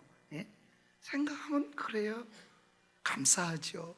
그걸 뭐로 거기까지 오는지도 잘 모르겠어요. 저도 은혜 하나님이 하신다고 생각할 뿐이지 생각해보면 그렇지 교회가 없나 여기 주변에 그렇지도 않죠. 그러나 너무 주차장이 필요한데 재정은 안 되고 부채도 있는데 어떡합니까? 그런데 오늘같이 수요일 날 예배를 드리고 났는데 여러분, 좀 그래도 돈이 있는 듯 싶은 집사님이 헌금을 하면 목사 마음이 좀 더 그래도 편안할 수도 있어요. 그런데 하나님은 이상해요. 그렇게만 쓰는 게 결코 아닌 거예요. 근데 집사님이 들어오자마자 앉아서 목사님 말씀드릴 게 있다 그러더니 울어. 그러면 또 그러니 앉아서 저도 걱정이 되죠. 남편하고 싸웠나? 아니면 애들이 또 무슨 문제 있나? 아니면 뭐 일을 하는 게 그러나? 그 집사님이 노점을 하는 걸 내가 잘 알거든요. 그러니 뭐가 장사가 안 되나? 사기를 당했나? 별 생각이 뭐 계속 울기만 하니까 그 집사님 슬퍼하지 마시고 좀 왜 그런지 얘기를 한번 하세요. 목사님, 난 집사도 아니에요. 응? 집사님 그런 말씀 마시고, 집사를 하나님이 주신 거지 왜 집사를 집사도 아니라 그러면 됩니까? 내가 아무리 생각해봐도 집사 아니에요. 예. 진짜 잡사와 똑같아요. 응? 그러면서 이게 주차장 헌금입니다. 조금 했습니다. 그런 거예요. 그러니까 목사님 이걸 가지고 목사님 저도 기도하고 주차장에 기도 목사님도 하시고, 얼마나 목사님이 마음에 주차장 때문에 걱정이 많겠어요. 조금 힘이 됐으면 좋겠는데 그러시면 또 울어요. 제 마음을 그 편지에다 거다 담았으니까 목사님 그냥 기도해 주세요. 그래서 제가 열어봤더니 편지가 있고 수표가 있어요. 얼마를 했나니까 1,000,000원을 했더라. 나 수표에 1,000,000원이나 했으니 제가 너무 놀랬죠. 그 형편도 할 때문에. 그래서 집사님 이렇게 큰 돈을 헌금해 주셔서 감사한데 얼마나 힘드셨어요. 전 말씀드릴 수도 없어요. 너무 창피스럽고 목사님 편지 읽어보시고 그냥 기도나 해주세요. 그래서 기도를 해주시고 집사님이 돌아가고 나도 그 헌금과 함께 집으로 내려왔습니다. 집에 돌아와서 편지를 읽는데 그 편지 속에는 눈물이 뚝뚝 떨어져 가지고 막 피었어. 제가 가지고 있어요. 그래서 이렇게 썼어요. 목사님이 주차장 이야기를 할 때 내 마음속에 이거 헌금해야지 이렇게 분명히 깨달아졌대요. 그런데 그리고 나서 마음에 확신이 서서 맞아, 이렇게 기뻤다는 거예요. 그 설교 듣고 문 열고 나갈 때까지 마음속에 처음에 설교 듣다가는 아이고 내가 어떻게 나 같은 게 헌금 이렇게 많이 들을 수 있어, 그래 부담이 됐는데 그 부담이 설교 끝날 때쯤에 너무 기뻤대요. 그래서 감사하며 그리고 갔대. 그래서 은행에 딱 문 열고 들어갔는데 마음이 싹 바뀌더라는 거예요. 아이고 어떻게 저축했는데 내가 이걸 어떻게 내가 이 적금을 깨트려 가지고 하나님께 드리려고 그러지? 내가 정신이 설교 듣다가 깜빡 이렇게 깜빡했는가 보다. 그래서 가서 돈 찾으러 문 열고 들어가다가 아차 싶어가지고 다시 집으로 돌아온 거예요. 그러기를 1년이 넘도록 이 집사님 그래 한 거예요. 그래서 지난주에 광 시간에 목사님이 또 주차장 위에서 기도합니다. 기도하되 그때마다 그 말만 나오면 비수같이 자꾸 자기한테 얘기하는 것 같은데, 그래서 갔다가는 오고 갔다가는 왔다는 거예요. 그래서 목사님 오늘 수요일 날 올라오면서 눈 꾹 감고 가가지고 찾아가지고 그냥 눈 꾹 감고 아버지 앞에 드려야 되겠다 찾았는데 깨트리고 가져와서 내가 하나님 앞에 돌아보니 무슨 집사가 이런 어거지로 억지로 하는 것 같은 이런 헌금을 드리는 게 되나? 그때 드리지. 그 기쁨으로 헌금다운 헌금되고 하나님 앞에 기쁨이 됐으면 좋았을 텐데, 그리고 혹시나 또 이거 드려놓고 내가 또 마음속에 헌금 주차장 된다면 내가 이렇게 헌금 드려서 내가 이렇게 됐지 이 생각이 또 뻐기진 않을까? 그것도 내 연약해서 생각이 든다는 거예요. 그러니 나라는 존재가 얼마나 엉터리 같은지, 정말 잘 믿는 것 같고 내 마음속에, 그런데 막상 내 꼬라지를 보게 만들어주는 헌금이었다는 거예요. 그래서 돌아보니 너무 엉터리 같고 너무 깰 수가 없어서 그랬대. 1,000만 원을 드리면서 너무 힘들었구나. 제가 다시 그 1,000만 원을 꺼내놓고 마음이 아픈 거예요. 그 집사님이 얼마나, 그래서 무려 몇 번 갔냐 은행에? 12번을 갔대. 12번. 여러분, 그거 깨트리려고 12번. 이야, 집사님 마음이 그려지는 거예요. 갔다가 또 돌아서고 하는 그 마음이. 그래서 1년 한 달에 한 번씩 가셨나 상상도 생각이 드는 거예요. 그래서 그 집사님 마음이 내게 너무 저리더라고요. 그리고 2,000만 원을 드리면서 이렇게 하나님 앞에 그리 하셨구나. 하나님, 얼마나 이 헌금이 귀한 헌금인가를 하나님 보세요. 그리고 내가 다시 꺼냈습니다.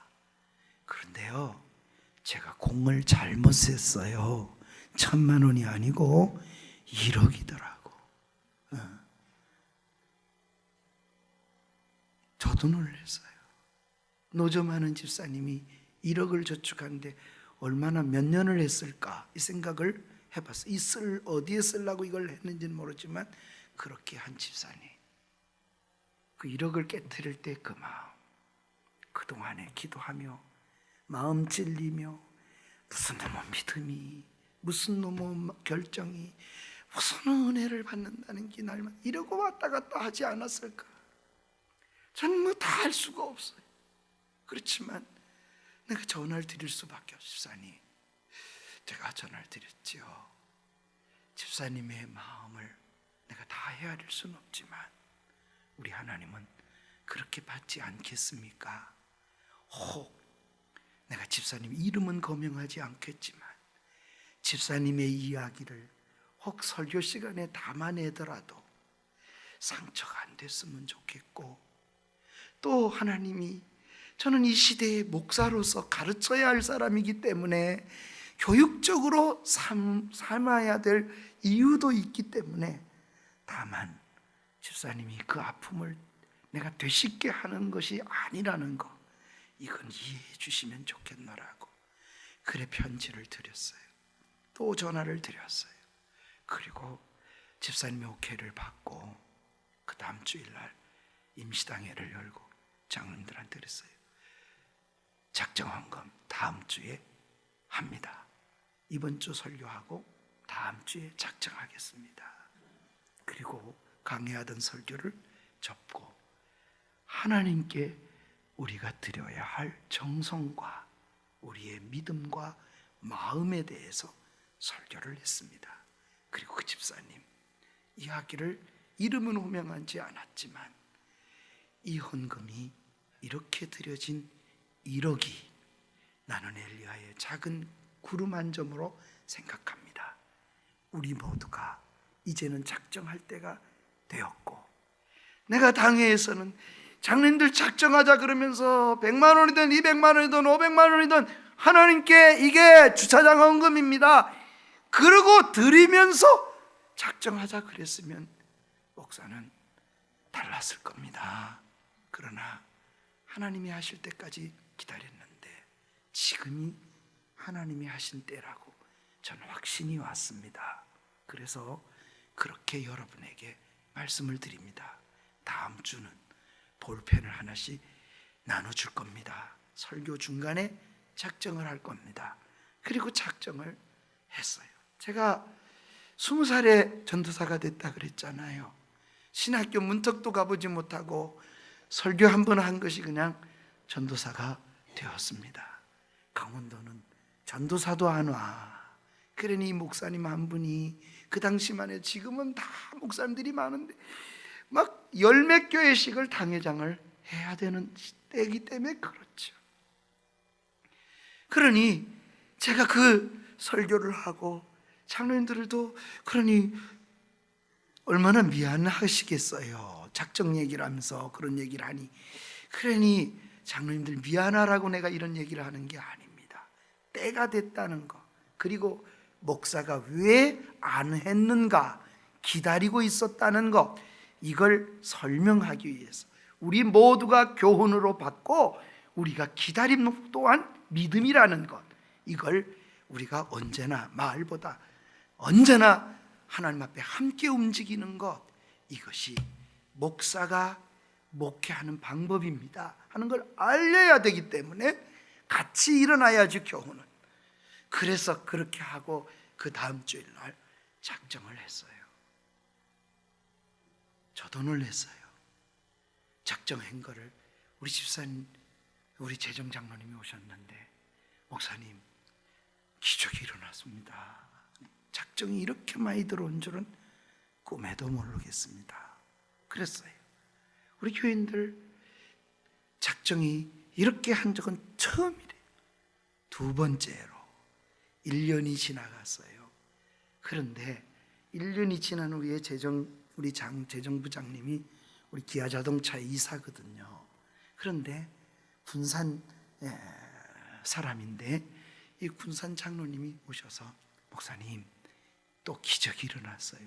작정 헌금 많이 된 거 얘기했는데 또 누가 헌금을 했습니까? 그게 아니고 작정하고 1년 만에 작정 헌금이 다 들어왔어요. 그러는 거예요. 제 평생 목회 속에 작정을 여러 번 해보기도 했지만 또 처음이요. 더 놀라운 건 그 이듬해에 작정한 것보다 훨 더 나왔습니다. 계속 나옵니다. 그래서 이태 전에 38억이 얼마 남았나, 우리 놀라운 건 부채가 38억 40억 가까이 된 것이, 목사님 부채가 9억 남았습니다. 그래 얼마나 놀라워요. 제가 재정부 들어간 적이 없어요. 누가 헌금을 얼마인지 지금도 읽지 않지만 가져오지 않아요. 보고 싶지도 않고.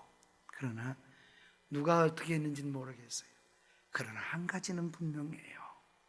하나님이 우리 모두를 사용하셨고, 하나님이 그 한 사람의 씨앗을 사용하셔서 전체 마음을 움직여 주셨고, 그 모든 사람들이 하나님이 은혜를 주셔서 역사하셨다.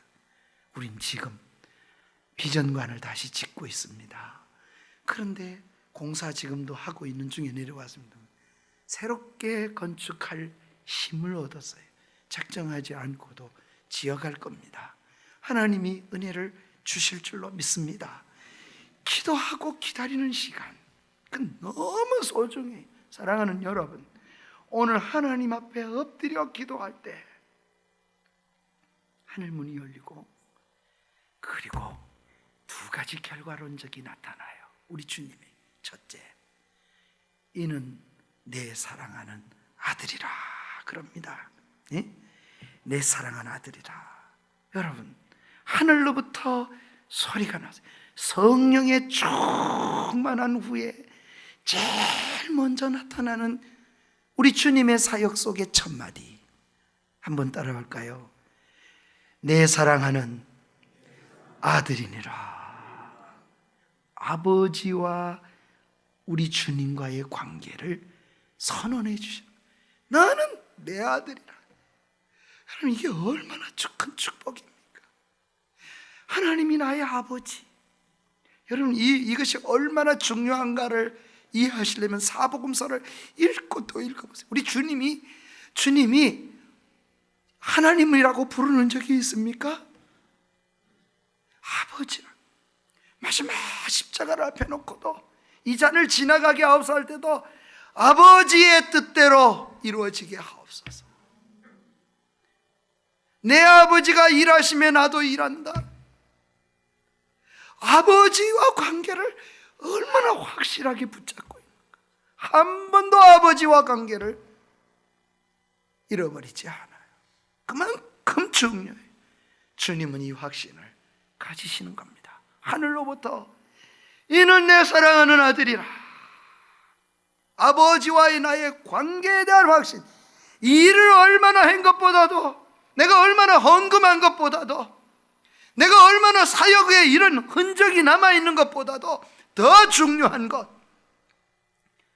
하나님은 나의 아버지시라는 것. 여러분, 자식의 이 권세가 얼마나 큰지 권세로 주신 거예요. 요한복음 1장 12절에 보면 영접하는 자, 곧 그 이름을 믿는 자에게는 하나님의 자녀가 되는 뭘 줘요? 권세를 주신 거예요. 우리 아들이 두 놈인데 다 장가를 갔습니다만은 이 두 놈이 대학을 다닐 때 아버지가 목회하면 어렵잖아요. 등록금을 한 번은 떡 갔다 왔더니, 신방 갔다 왔더니 등록금을 턱 갖다가 그냥 내 책상 앞에 놓은 거예요. 보라고 그랬는 거죠. 갖다 놓고는 자를 가지고 탁 눌러놨어요. 예. 그 밑에는 아버지 이렇게 등록금을 만날 해주셔서 미안합니다. 그런 글도 하나 없어요. 언제 이거 내가 이 다음에 돈 벌면 갚겠습니다. 그런 각서도 없어요. 똑똑히 아세요 이 말이잖아요. 펴가지고 자를 갖다가 딱 제 일부러 쓰는 자를 알고는 그걸 갖다가 딱 눌러 바로 성경책 바로 앞에다 딱 펴놓은 거예요. 이놈 봐라. 그러다가 성경을 읽는데 자녀 권세가 생각났어요. 내 아들이 아니면 누가 이렇게 할 수 있을까? 여러분, 하나님과의 관계를 날마다 확인해야 될 게 하나 있어요. 나와 아버지와의 관계입니다. 믿습니까? 내가 하나님의 아들이요, 내가 하나님의 딸이라는 것. 말씀을 들으면서도 계속해서 그 확신을 날마다 하셔야 돼요. 네? 이게 너무 중요해요. 그리고 그 확신 속에서 사역을 하셔야 돼요. 그래야 우리 자신이 드러나지 않고 하나님의 일이 하나님의 일로 되어질 수 있기 때문에 그래요. 이건 너무 중요해요. 어떻게 하면 하나님의 일로 우리가 세워질 수 있을까? 이 확신이 없으면 절대로 안 돼요. 마귀가 집요하게 공격하는 거, 여러분 이후에 4장에 보면 마귀가 집요하게 예수님에게도 공격해요. 평생 공격해요. 뭘 가지고 공격하는 줄 압니까? 따라서 네가 만일 하나님의 뭘 공격해요? 아들이었거든. 이걸 가지고 물고 넘어지는 거예요. 때로는 떡이요, 때로는 절하는 거요, 때로는 저 높은 성전 꼭대기에서 뛰어내리라 그러지만 환경과 여건과 모습과 시험은 다양해도 야고보 1장 2절처럼 여러 가지 너희가 시험을 당하나 시험이 한 가지가 아니에요. 얼마나 많은지 모르죠. 그러나 그 많은 시험이 있다 할지라도 내용은 하나예요. 잘 기억하세요. 아버지와 관계를 깨트리는 거예요. 아버지와 관계를 떨어뜨려 놓는 거예요. 그러면 마귀는 다 이기는 거예요. 예? 그래서 아버지와의 관계를 어떻게든지 끊어놓기만 하면 그게 목사님의 일이든 장로님의 일이든 그게 교회를 짓는 거든 다 아버지와는 상관이 없어지니까 마귀가 집요하게 물고 넘어지는 거예요. 사랑하는 여러분, 그러기에 아버지와 관계를 사역의 일본으로 우리가 성령에 정말 충만하다면, 또 성령이 하늘문이 열렸거든 이 확신 안에 거하시기를 바랍니다. 하나님이 나의 하나님이시, 이 하나 때문에 주님이 나 같은 죄인을 위해 죽으셨다는 이 하나의 그 큰 사랑 때문에 그걸 느끼고 그걸 말하고 그걸 참으로 행하는 거예요. 그래서 주님을 깊이 알아가는 것이, 모든 걸 통해서 주님을 알아가야 돼요. 주님을 배워가는 거예요. 이게 안 되면 여러분 하면 할수록 문제예요. 신앙생활 하면 할수록 더 이상하게 굳어지고 더 딱딱해지고 더 야박해지고 더 어쩌면 그렇게 오래 믿으면 믿을수록 어쩌면 인간미도 없고 어쩌면 저렇게 냉혈 인간 같고 어쩌면 저렇게 말은 잘하는데 하나님의 사람의 모습이 안 보일까? 그렇게 되어질 수가 있습니다. 두렵지 않아요? 그 두려움이 우리 속에 남아있기를 주의 이름으로 축복합니다. 우리 마지막 두려움에 대한 것을 사도행전 5장에서 보겠습니다만, 이 두려움, 하나님에 대한 두려움 여러분 있습니까? 정말 그러면서도 너무 사랑하는 우리 어떻게 자녀 삼아 주셨다 그랬어요? 어떻게 우리가 자녀가 됐어요? 1장 13절에 가면 요한복음에 이렇게 요한이가 말하죠. 이는 혈통으로나 육정으로나 사람의 뜻으로 나지 아니하고 오직 하나님께로 난 자들이니라. 하나님께로부터 하늘문이 열려야만 그렇게 되어지는 거거든. 그래서 하나님의 일을 하는 사람이 나타나면 그 한 사람을 통해서 더딘 것 같아도 보잘것없는 것 같아도 하나님의 열매가 나타나게 될 줄로 믿습니다. 우리 이호남이 얼마나 복받은지 여러분은 잘 모르시겠어요. 야, 다른 도보다 못 사는 것 때문에 여러분 억울하다고 생각되십니까? 나는 호남에 오면 기쁨이 하나 있어요. 호남 집회를 하면 그게 뭐냐 하니까 야, 정말 복받은 데였구나 이 생각이요. 영적으로는 정말 복받았어요. 호남. 몰라요. 옛날에 더 못 사는 건 있었는지 모르지만 정말 복받았어요. 호남만큼 복음화율이 없고, 호남 교회도, 이 교회도 벌써 100여 년이 가까이 됐다 그러잖아요. 생각해 보세요. 이런 교회가 호남에 많아요. 이상해. 왜 하나님이 그 많은 속에 선교사들이 일로 오도록 했을까요? 왜 이쪽에서 하나님이 그렇게 복음을 또 잘 받아들이도록 역사를 하셨을까요? 난 모르겠어요. 그러나 제가 아는 한가는 역사 속에 하나님이 주신 은혜가 넘친다는 거예요. 이게 진짜 그리스도인들에게 축복이 아닐까. 육적으로 잘 사는 것도 필요 있을지 몰라요. 우리가 못 살아서 하나님 아버지 앞에 정말 떠났습니까? 잘 사니까 떠났습니까? 오히려 그렇지 않아요. 정말 하나님의 붙잡고 사는 이 시대에 이 확신, 너는 내 아들이다. 우리 주님이 딱 한 번 주님이 나의 아버지를 부르지 않는 때가 있어요. 그것은 십자가 위에서입니다. 마태 시편 22편 1절을 주님이 기억하시고 그 언약을 기억하시며 기도하시는데, 여러분 많이 들으셨죠? 나의 하나님, 나의 하나님, 어찌하여 나를 뭐 하셨다고요? 버리셨나이까. 엘리 엘리 나마 사박다니. 나를 버리셨나이까 하실 때에 우리 주님이 나의 하나님, 나의 하나님, 하나님이라고 칭해. 아버지, 나를 왜 버리셨습니까? 이러지 않으셨어요.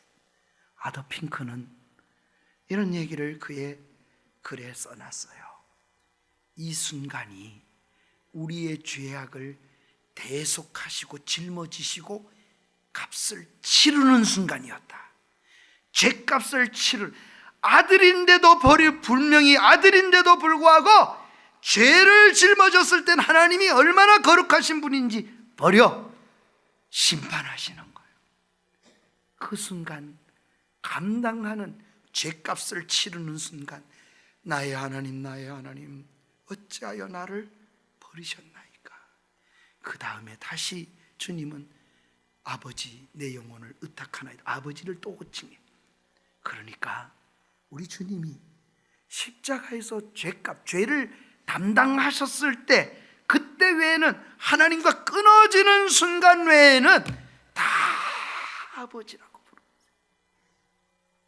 우리도 이 아버지와의 관계를 성령 안에서 날마다 확인하시기를 축복합니다.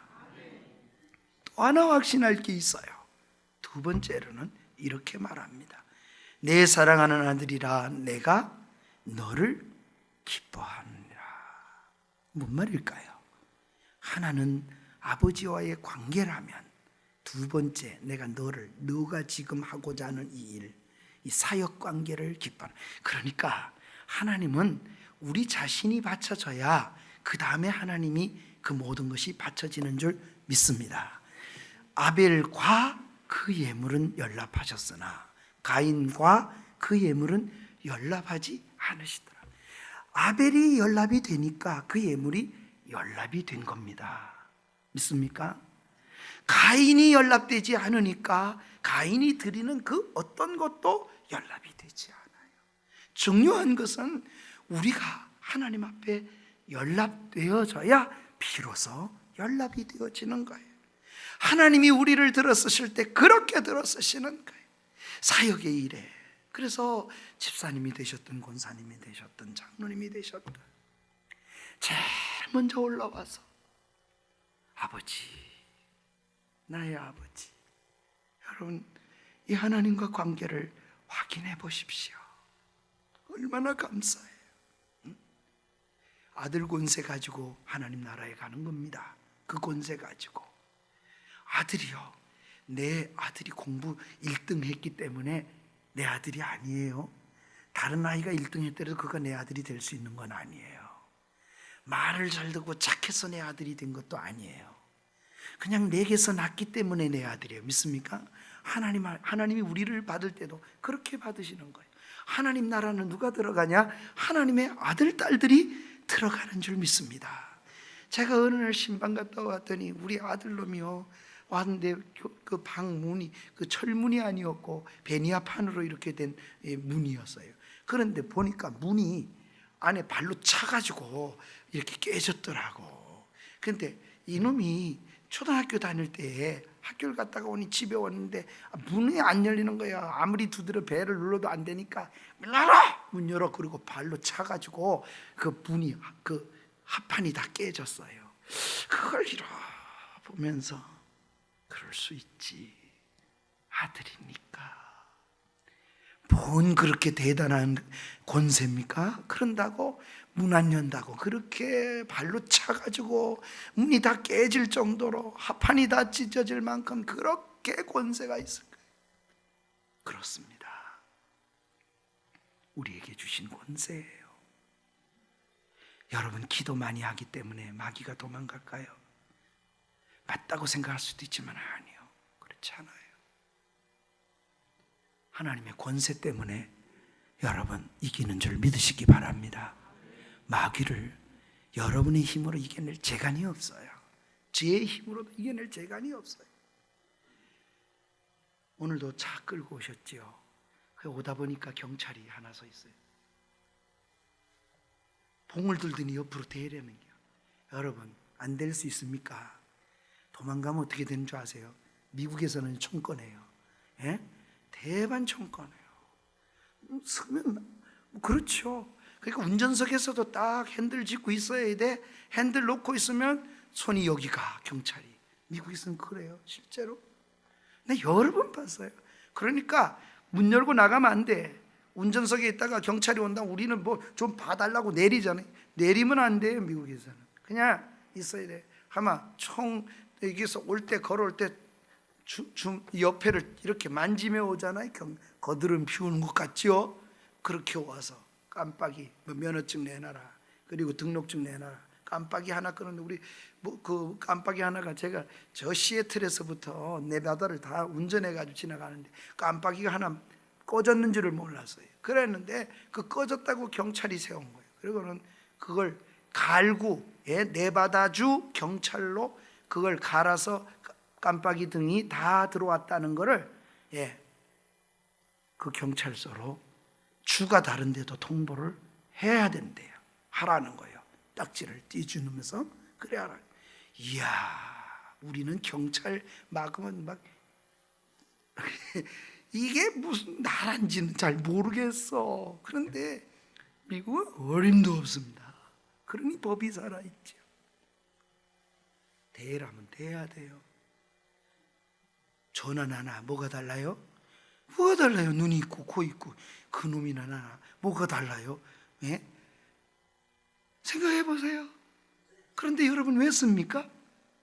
그가 지금 뭘 입고 있어요? 경찰복을 입고 경찰 경무를 쓰고 있어요.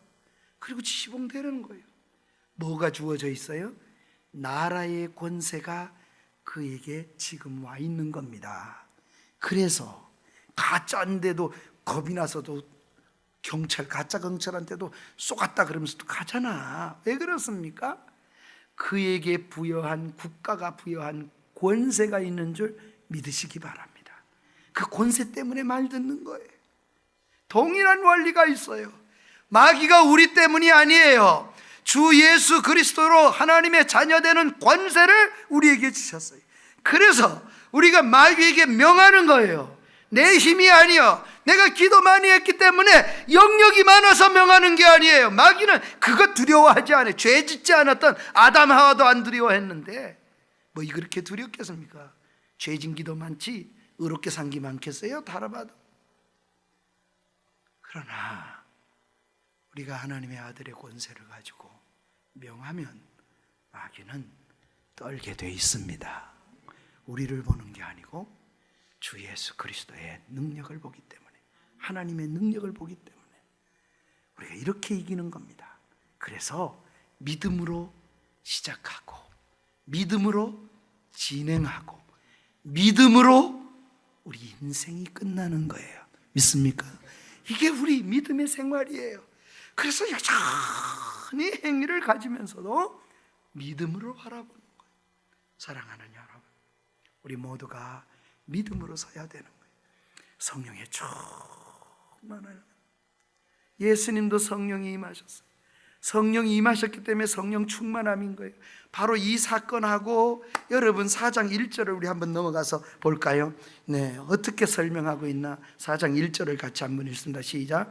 예수께서 성령의 충만함을 입어 요단강에서 돌아오사 광야에서 40일 동안 성령에 이끌리시며, 보세요, 성령의 충만함을 입었다고 표현하는 거예요. 바로 그 순간 성령이 비둘기같이 임한 그 시간이 성령의 충만함을 입은 거예요. 예수님은 그 성령의 충만함을 따라서 계속해서 살아가시는 거예요. 그것이 두 가지로 나타났는데, 하나는 확신이에요. 나와 아버지와의 관계. 두 번째로는 내 사역이에요. 주님이 내가 하는 일을 기뻐한다. 내가 먹어도 하나님이 기뻐하고, 내가 자도 기뻐하고, 내가 무엇을 해도 하나님이 기뻐하시는 일. 이렇게 될 때 비로소 우리는 하나님의 은혜가 넘치게 될 줄로 믿습니다. 이게 하나님과의 관계예요. 제 아내는 교직에 22년 있다가 명예퇴직을 했습니다. 그런데 여러분, 제가 못 고쳐요. 그래서 저는 성격상 이렇게 양발을 벗으면 2개를 묶어가지고 집어 던져 놓습니다.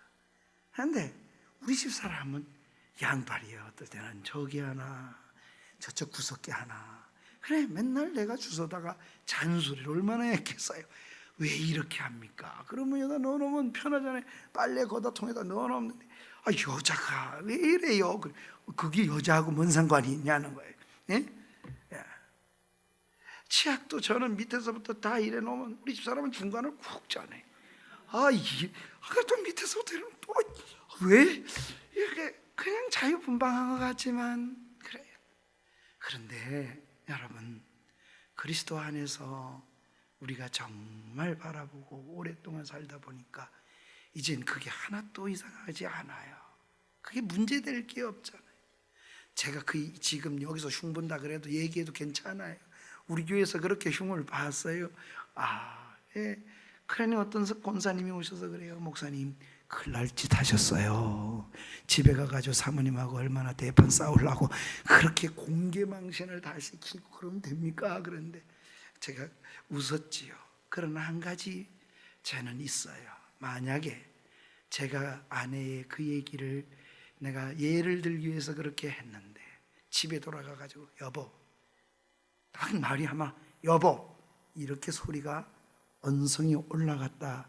만약에 그럴 것 같았으면 제가 얘기해야겠습니까? 안 해야겠습니까? 안 해야 되는 거예요. 분명히 안 해야 돼요.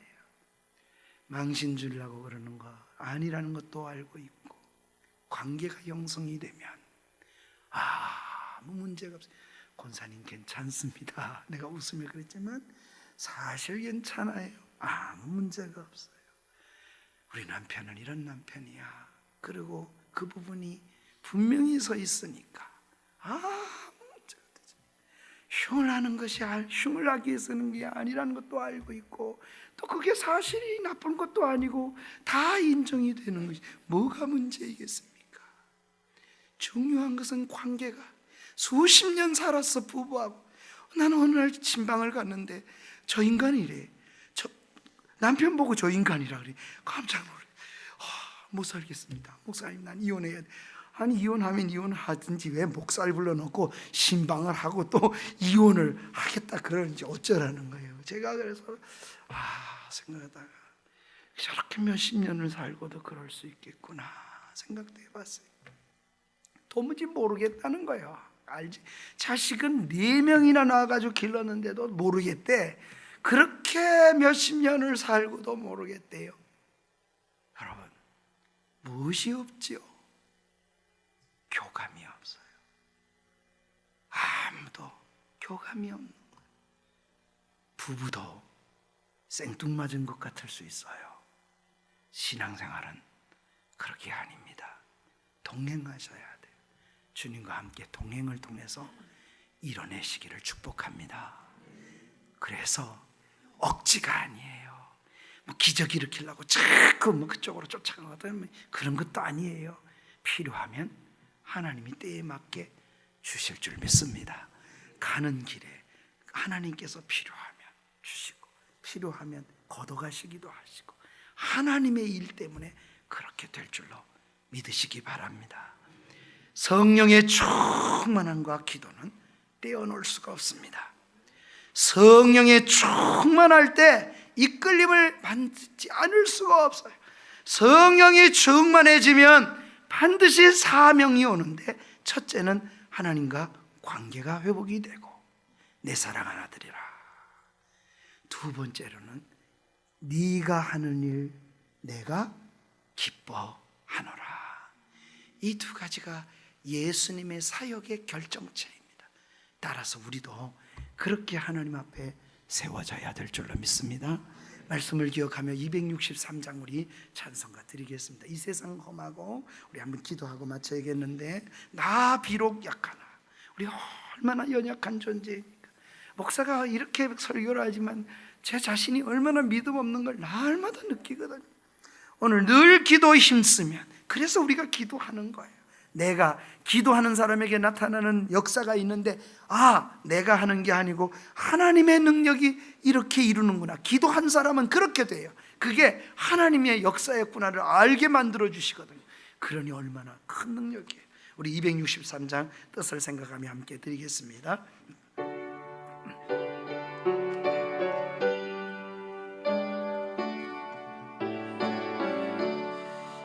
이 세상 험하고 나 비록 약하나 늘게도 힘쓰면 큰 권능 얻겠네. 주의 은혜로, 주의 은혜로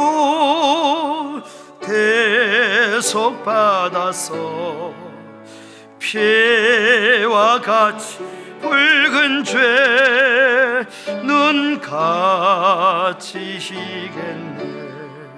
주님의 권능은 한없이 크오니, 한없이 크오니, 돌 같은 내 마음 곧녹여 주소서. 주의 은혜로 대속받아서 피와 같이 붉은 죄 눈같이 휘겠네. 내 맘이 약하여 늘 넘어지오니, 주 예수 힘주사 구원세게 하소서. 주의 은혜로 대속받아서 피와 같이 붉은 죄는 갚히겠네.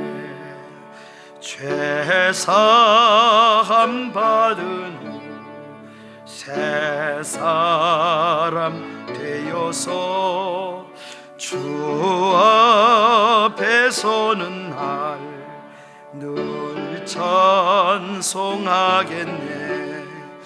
주의 은혜로 대속받아서 피와 같이 붉은 죄 눈 감히겠네.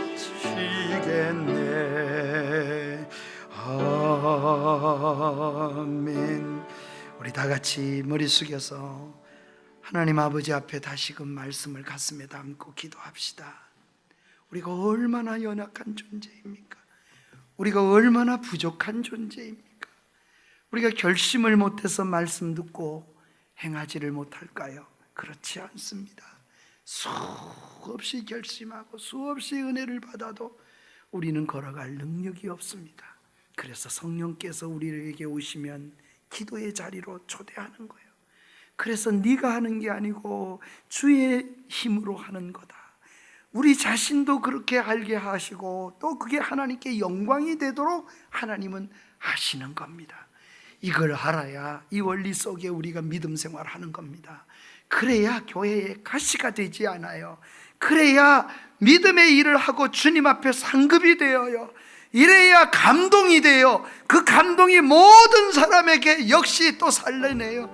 이거 외에는 다른 방법으로 사람을 바꿔가는 변화의 방법이 없어요. 하나님은 오늘도 우리를 사랑하심으로써 우리를 변화를 주셨어요. 주여 내게 은혜를 주시사 나와 함께 하시고 아버지와 관계를 날마다 확인하게 하시고 주여 나로 하여금 내가 하는 모든 일이 주의 일을 하게 하옵소서. 우리 주여 한번 부르고 합심하여 기도하겠습니다.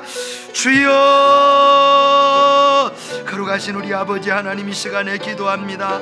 우리 모두가 말씀을 답고 다시 한번 아버지 앞에 엎드려 나는 부족하고 연약하다 할지라도, 나는 쓰러진다 할지라도 아버지 하나님은 여전히 다가오셔서 다시금 내게 말씀하시고 나는 내가 너를 안다, 다시 일어나라 말씀하신 주님, 위로해 주시고 새 힘 주시고 때마다 시마다 주일날 목사님들을 통하여 말씀으로 회복시켜 주시고 또 집회를 통하여 우리가 다시 한번 확인하게 하시고 때마다 시마다 우리 아버지와 함께 동행하게 하시는 주여 감사합니다. 기도 속에 우리가 더 확신하게 하시고 우리가 하나님의 자녀인 것을 확신하게 하시고 우리의 사역이 하나님 아버지 앞에 세워지는 역사가 있도록 주여 은혜를 베풀어 주시옵시기 원합니다. 거룩하신 우리 아버지 하나님, 은혜를 베풀어 주시옵시고 은총으로 역사하여 주시옵소서.